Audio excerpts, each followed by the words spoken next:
Now listen to Jasmine. Listen to Jasmine, Mr. Ibu's adopted daughter. No, everybody has been dragging Jasmine here and there, here and there. Jasmine did this, Jasmine did that. Just listen to her. That is why it is good. Before you condemn somebody, make sure you listen to the two sides of the story. Yes. From the two sides of the story, then you will know how to condemn, where to come in. That is if the need arises.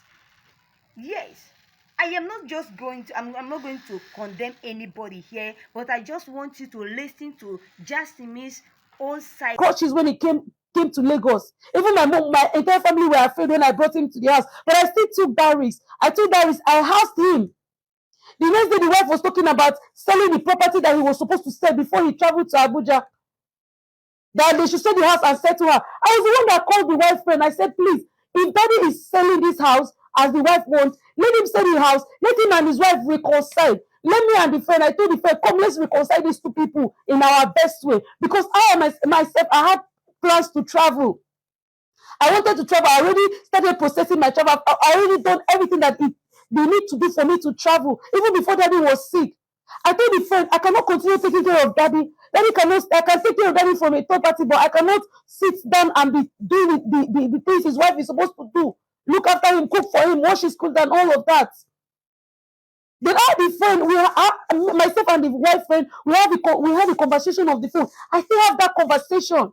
Even if I don't have that conversation, I'll find a way and trace that conversation and get it. The wife friend was not like, okay, I will talk to her, but she has already told me that she's done with the marriage. Even when daddy came back in that condition from Abuja, she said she was not going to. But this thing I'm telling you is not so many months ago. This was just barely how many months ago? This was around October, around the time daddy fell sick. I'm done with my travel. They know that my travel has nothing to do with this donation. Really, boys, Mr. Everwife, you know.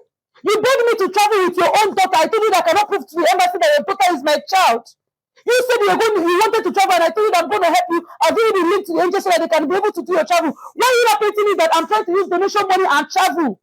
When you know the truth, and you have children, and you know the truth, and you came outside to sell lies.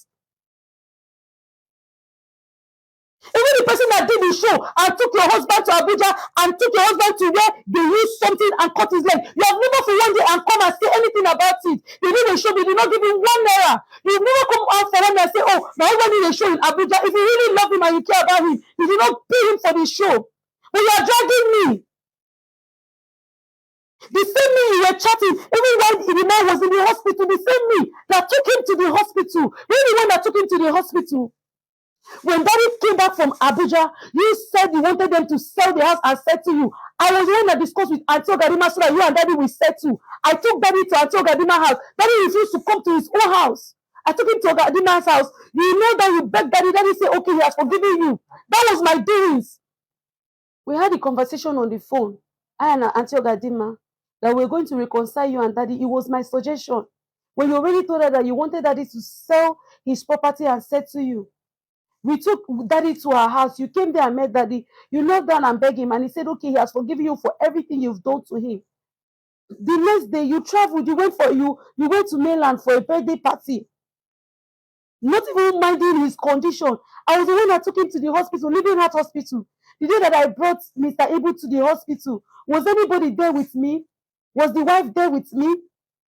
I brought him to the hospital. I sent you a message on WhatsApp. I said, see that his condition is bad. Or you said, child.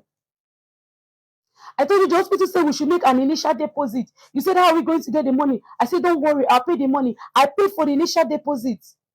The hospital started treating him. I was going there to sleep in that hospital alone. If I go, his son will go and sleep. My brother will go. My family member was going. We're going. My mom will go. All of my family members were going to that hospital to go and sleep there when we were in mainland. The picture the birthday you wear that you were wearing swimming pool is on your page on the 6th of October. Daddy was in the hospital that time. After the birthday party, you came. You came to the hospital after like a week. After a week later, you told me to send you transport for you to come over to the hospital to look after your husband. I did. You came and you met us at the hospital. I was the one paying all the hospital fee. When the hospital I couldn't meet up with the hospital bill anymore. The bills were accumulated. The doctor said, okay, daddy can be coming from home. That the same treatment that they are treating him here, he can be coming from home. When I told you this is what the doctor said, you said he should go back to my house and stay. I said the way I'm seeing daddy in this hospital now, with the leg, the way the leg is deteriorating, the place that they put mark has started rotting. That daddy cannot go to my house and stay. That I'm afraid that he's not in a good health. He's not in a good state of health. There's very risky for him to go and stay in my house. You said, is it now that I wanted to abandon him? That's what she asked me. Do you want to abandon him now? Let him stay in your house. You see, the excuse she always say for him to stay in my house is their house is not good for him, but it's good for you. It's good for your children. You were living there. I even offered. I said, okay, oh, I would put some paper. I will fill it. I'll put bed so that he will stay in your house with you. You said, no, you should stay with me. And I called your best friend, Auntie Ogadima. I said, Auntie Ogadima, this is what mommy is saying. No, that daddy should come and stay with me in this condition. What do you advise? She said, Jasmine, I'll advise you as I'll advise my own children. Because you've housed my children in your house. I will not deceive you. Don't let that man go and stay in your house. If anything happens to him, she will deny you. Everybody will deny you. Oh. Nobody is, and I'm giving you this advice from a mother to a child. If the hospital cannot treat him from the hospital and there's no money, he should go back to his house. That's the advice Auntie Ogadima gave me. And I stood by it. I said, that is not going to my house now. You said, what can we do? I went to the doctor. I pleaded with her. I said, give us some days. We're going to raise money and pay the hospital bill.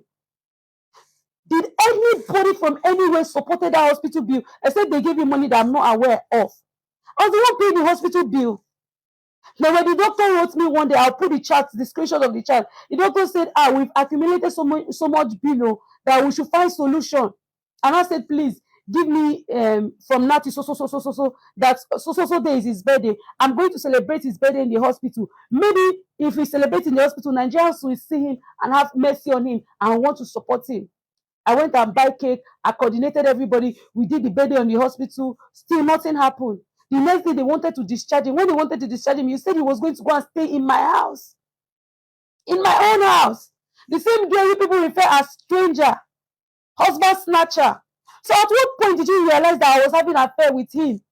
At what point did you realize that I was sleeping with your husband?